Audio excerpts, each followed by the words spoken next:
Aidez-moi, on en parle donc ce soir avec vous au 39-21 avec nos invités, le nutritionniste Patrick Serroc. Bonsoir à vous. Vous vous apprêtez à publier chez Flammarion Créez vous-même votre régime. On imagine que c'est un régime sain. Et le journaliste gastronomique, mais pas que, de Marianne Perico-Légas. Je commence par la dernière alerte en date et je vois qu'au 39-21 on se bouscule déjà. Donc vous ne vous inquiétez pas, on va vous faire un maximum de place ce soir pour discuter avec nos invités.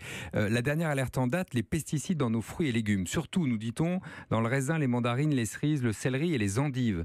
Docteur, est-ce qu'il faut s'inquiéter? Est-ce qu'il faut que j'arrête d'en manger? Alors non, il ne faut pas arrêter de manger parce que ça fait très longtemps qu'existent les peurs alimentaires et forcément avec l'évolution de la connaissance simplement de la technologie, bien sûr on découvre des choses qu'on n'imaginait pas. Mais pourtant, pendant tout ce chemin depuis déjà plus d'une centaine d'années, vous avez vu l'espérance de vie augmenter et vous avez vu qu'on n'a jamais été aussi bien nourri dans le sens des quantités alimentaires suffisantes. Et c'est vrai que là... Mais on sait ce qu'on mange. Mais c'est ça qui est nouveau. Oui, on sait ce que l'on mange. On prenait des forces avant, d'une certaine manière. On prenait des forces, mais il y avait aussi beaucoup de pesticides. Je vous rappelle quand même que les plantes fabriquent elles-mêmes des pesticides pour lutter contre les intrants qui sont nocifs pour elles, naturellement, et que nous mangeons ces pesticides dits naturels depuis extrêmement longtemps aussi. Donc vous dites, je ne renonce pas aux endives braisées, je ne renonce pas à la mandarine, non, et je ne me rabats pas forcément sur le kiwi, qui lui vient de l'autre bout du monde par ailleurs. Je suis d'accord qu'il faut manger des fruits de saison. Nous n'avons pas besoin d'aller chercher des fruits de... Ça, c'est un autre débat. Mais en ce qui concerne les pesticides, il y a aussi des précautions à prendre.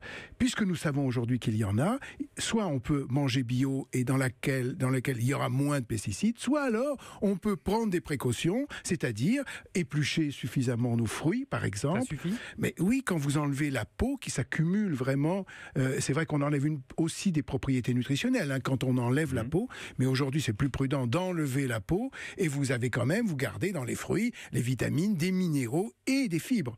Donc c'est ces précautions-là qu'il faut prendre. Perico-Légas, on joue à se faire peur ou il était temps de s'inquiéter ?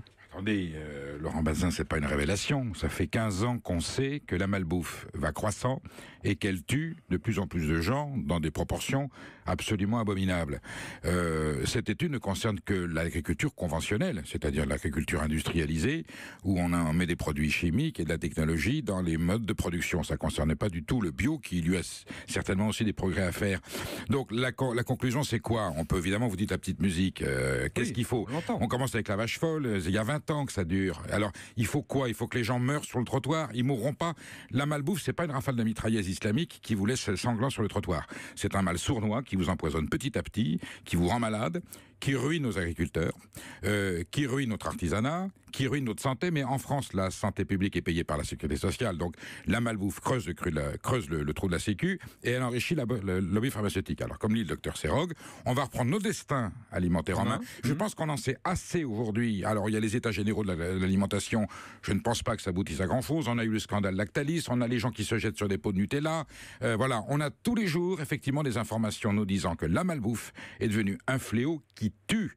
C'est comme, vous savez, sur les paquets de tabac, il y a marqué « fumer tue ». Eh bien, manger de la malbouffe tue. Il faut que les gens se mettent dans la tête. Vous n'allez pas me rassurer totalement. Non, mais si, puisqu'on n'a que des solutions. On n'a que des solutions. On reprend notre patrimoine alimentaire en main. On ne se jette pas tous les jours dans les grandes surfaces pour acheter que des produits industrialisés, transformés, chimiques, artificiels. On revient à une alimentation de saison. C'est-à-dire, de temps en temps, on transforme des produits bruts. Ça s'appelle faire la cuisine à la maison. Des produits frais de temps en temps. Et les produits industriels, même avec des pesticides, consommés modérément de temps en temps, sans abus, seront beaucoup moins dangereux ou beaucoup plus acceptable que des gens qui, contraints certainement par l'idée qu'ils n'ont pas le temps de faire autre chose, se jettent sur la malbouffe industrielle. Facile quand on travaille, quand on a des enfants, quand on court toute la journée. Mais maintenant, on sait que c'est une question de vie ou de mort. Alors le tabac aussi et la vitesse sur la route, on a mis des radars. Et bien là, on va mettre un radar sur la bouffe, on va arrêter de rouler à 180, on va rouler à 80. Patrick Serroc. Non, mais je pense que, comme Perico, qu'il ne faut pas manger que de l'industriel. Il faut absolument, dans une alimentation, mélanger des produits bruts que l'on va effectivement cuisiner. Alors, vous dites, nous n'avons pas le temps de le faire. Alors, c'est vrai qu'il y a des temps aussi. On n'a pas toujours le temps. Oui, vrai. mais c'est vrai. La semaine, en particulier, au dernier moment, on n'a pas le temps. Mais ce qu'on peut faire aussi, c'est préparer, par exemple, des plats le week-end, quand on a un peu plus de temps, en plus grande quantité, que l'on peut congeler, que l'on peut garder et que l'on peut réutiliser au cours de la semaine. Ou les conserves d'hiver, comme faisait ma grand-mère. Exactement. Qu'est-ce que faisait nos grand-mères? Des conserves d'hiver, bien sûr. Et c'est tout à fait excellent. Donc, il y a des moyens aujourd'hui. Alors, c'est vrai que ça demande un petit peu de temps, ça demande de la réflexion, ça demande de l'organisation. C'est vrai.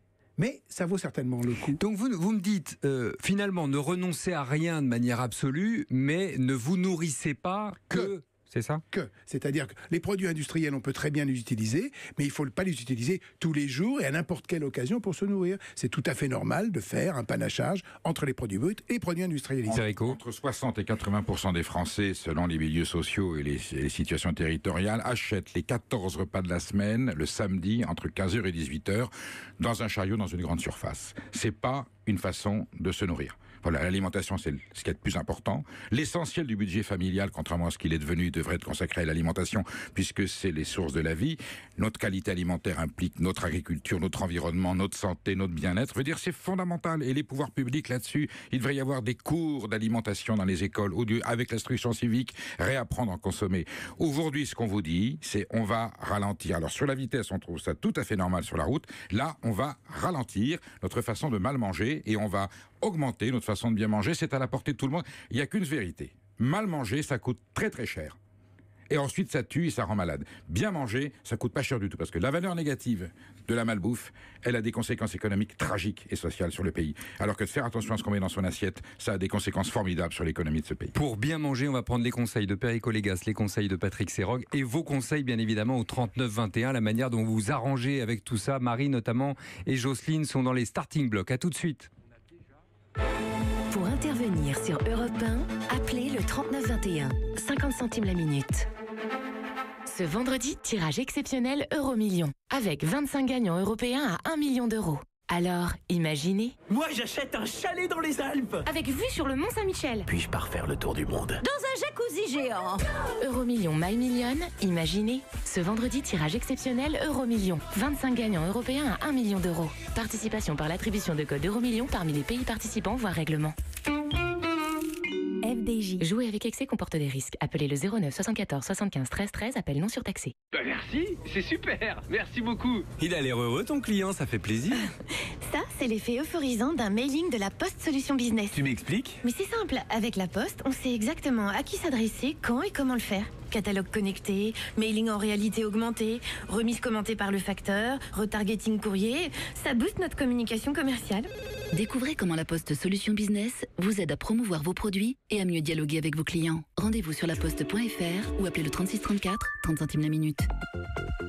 Europe Soir, Laurent Bazin sur Europe 1. Alertant toujours, plats cancérogènes, sucre, sel, trop de gras, trop de tout et trop de pesticides dans nos légumes et nos fruits. Voilà les informations, ce que je qualifiais tout à l'heure de petite musique qu'on met à plat ce soir, c'est le cas de le dire, et qu'on met même dans l'assiette pour voir comment on peut s'y retrouver et manger mieux. On est avec le nutritionniste Patrick Serrogue et avec le journaliste gastronomique de Marianne, Perico Légas. On est également avec Marie qui nous appelle de Balma. Bonsoir Marie.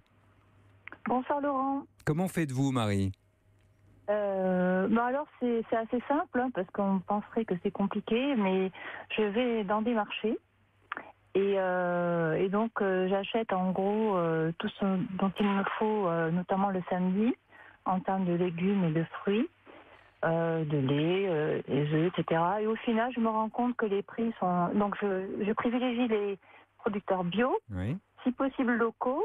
Et j'identifie même dans mon voisinage, qui habite à 10 km, donc ou 5, et je vais les rencontrer pour acheter tout ce dont j'ai besoin, parce que quelque part ça m'apporte plein de choses, des échanges, et je sais qu'il y a une famille qui vit grâce à mon acte positif, et en plus je sais que je ne risque rien, parce que je sais exactement comment sont produits les choses que j'achète. C'est intéressant que vous disiez acte positif, parce qu'on a l'impression que c'est militant ce que vous faites. C'est militant ? Ah, complètement. Moi, je suis d'agriculteur, déjà. Je travaille dans le secteur industriel, mais il est bien évident qu'il faut peut-être changer la donne. Et c'est par ces actes, chacun fait sa part, comme dit Pierre Rabhi. Je suis entièrement dans cette mouvance-là. Perico Légas. Notre auditrice est une citoyenne responsable. Moi, je appelle ces gens-là des citoyens responsables, conscients des enjeux et qui réagissent intelligemment. Parce qu'effectivement, qu'est-ce qu'on nous a dit pendant 40 ans? Consacrez le moins de temps et le moins d'argent possible à votre alimentation. C'est exactement le contraire qu'il faut faire. La grande distribution, qui est quand même à l'origine du problème. Faut parler clair. Ça veut dire renoncer à un certain nombre d'écrans de télé. Ça veut dire renoncer à des budgets. Non, ça veut dire réfléchir. Avant de voter, on étudie le programme du candidat. Généralement, ça peut arriver. Eh ben, avant d'acheter acheter un produit. On a la chance d'être dans un pays avec une très forte réglementation, avec des législations très précises. Alors d'ailleurs, il y a des gens qui disent c'est fastidieux, mais c'est l'image de la France, avec ensuite des labels, avec des appellations, des normes, des règlements, des nutritionnistes qui sont là pour nous dire de faire attention. On regarde ce qu'il y a sur le paquet et on sait que plus c'est facile, plus il faut en faire le moins souvent. Toute bonne chose, la santé, c'est de prendre le temps des choses. Voilà. Alors quand on dit j'ai pas le temps, c'est pas possible. La grande distribution, qu'est-ce qu'elle a dit? On va faire des choses. Continuez à m'engueuler parce que je vous ai dit tout à l'heure qu'on n'avait pas forcément le temps.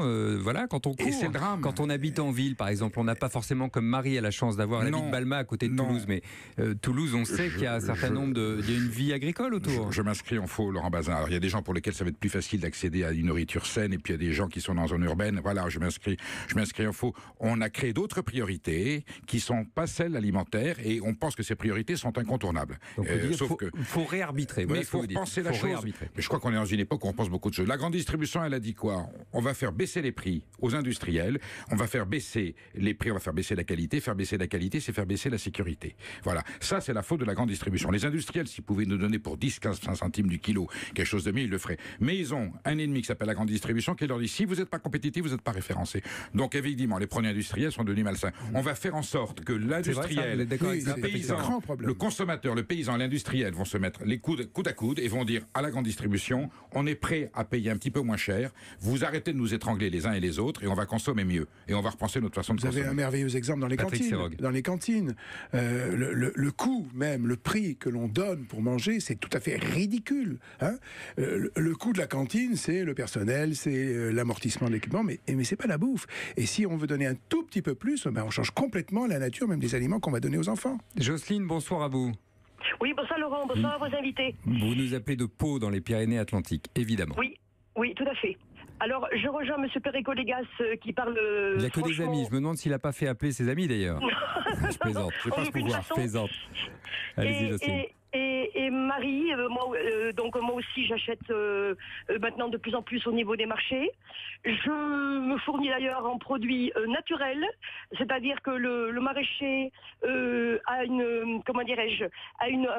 un mode de fonctionnement encore plus rigoureux de son propre chef que dans le bio. Cela fait plus de 20 ans que je lis les étiquettes. Maintenant, vous vous y retrouvez vous sur les étiquettes, Jocelyne? Pardon? Vous vous y retrouvez sur les étiquettes? Parce que moi je suis perdu. Oui. Quand vous voyez par exemple des E300 quelque chose, normalement la législation européenne, je crois les interdit parce qu'elles sont cancérigènes et on en voit encore. L'huile de palme, pour un tas de raisons bien connues, je ne prends rien à base d'huile de palme. On peut trouver la fameuse pâte à tartiner d'ailleurs sans huile de palme et en bio. Oui. En plus de ça, je ne peux pas m'empêcher que les agriculteurs se tuent eux-mêmes à petit feu, alors qu'on sait qu'il y a d'autres modèles que la FNSEA. Qui sait que beaucoup d'enfants d'agriculteurs naissent mal formés? Il n'y a pas de statistiques là-dessus. En revanche, on a des statistiques là où je vous rejoins sur les cancers, notamment viticoles, dus aux pesticides et à l'épandage de pesticides. Ça, je peux le valider. Jocelyne, merci de votre appel pour continuer à faire tourner la discussion. Je lis le message d'Aurore qui dit qu'elle a été maman. Je ne trahis rien, Aurore, elle me dit qu'elle a 60 ans. Elle nous appelle de Rouen. J'étais maman, je travaillais, ça ne m'empêchait pas de bien cuisiner. Je prévoyais mes menus pour la semaine. C'était votre tout à l'heure prescription, docteur Serog.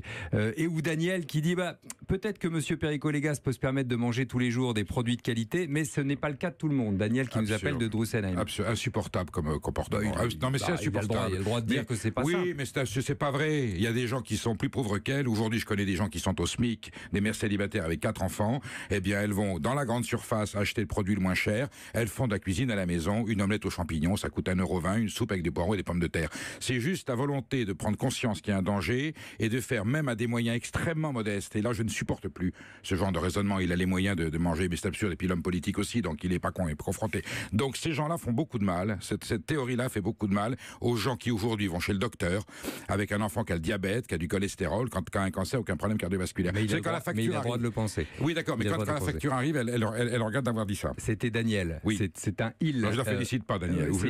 Et Franck qui répond au contraire, je rentre du magasin bio et pour moi ça coûte coûte moins cher de bien manger que de mal manger. Oui, c'est vrai Professeur que... Serrogue. Mais pas uniquement le bio d'ailleurs. Comme le dit Perico, on peut manger très bien et très peu cher. On a cité les œufs, on a les pommes de terre, on a les pâtes, on a des légumes de saison aujourd'hui. De saison, ça c'est très important. Uniquement de saison. Voilà.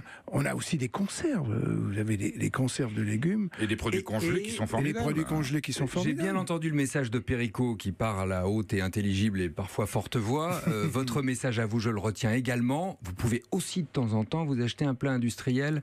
Mais vous n'en mourrez pas. Mais bien sûr. Mais ne soyez pas enfermés dans une production. Ne mangez pas que ça toute la semaine, c'est tout. Merci à tous les deux. Merci beaucoup aux nombreux auditeurs qui nous ont appelés. Je pense à Franck, à Aurore, à Daniel qui